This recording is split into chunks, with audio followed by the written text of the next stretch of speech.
So, sir, ano bang latest if a rider would go to your shop? Meron po kami tinatawag na Service Operations Process.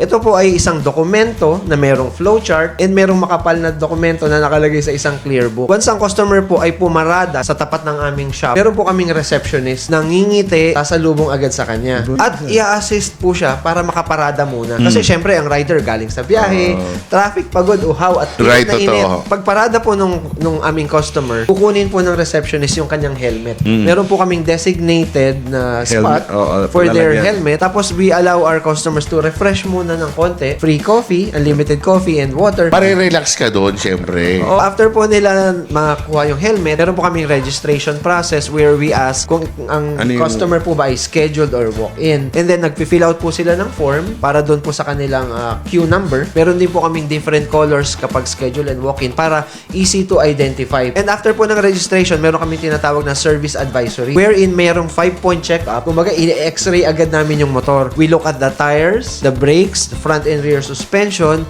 any sign of accident, at saka po yung kanilang steering. From that service advisory process, bibigyan na po ng suggestion yung customer kung ano yung mga iba pang bagay na kailangan niyang i-check up na may kinalaman ulit sa safety and comfort. Kasi meron din po kaming chat support. So pagdating ng customer, alam na rin po namin kung ano talaga yung primary na ipapagawa nila. Provide yung free consultation pa upon arrival. Then, when the time is right, na isa lang na po sila based on their queue number, meron pa po kaming 21-point check-up. Wow. Thorough check-up po ito with our technicians. Kasi po, syempre, kami yung last touch. Anything na makita namin, gusto po namin ma-disclose agad sa customer. Yung iba, sasabihin, ito lang yung ipapagawa ko, bakit dumami?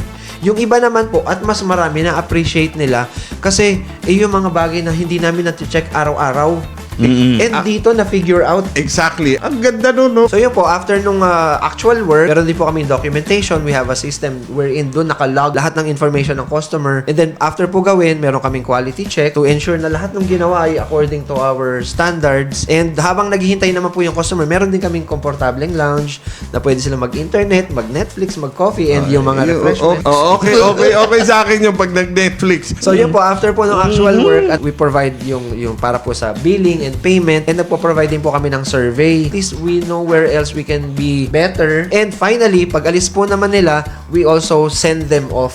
Siyempre po, we explain our warranty, we express our gratitude sa pagpunta nila. Even yung paglabas po nila ng kalye, it is a must sa EV Moto na merong mag-guide sa kanila with traffic. From the moment dumating yung client hanggang makaalis siya, they feel they are VIPs.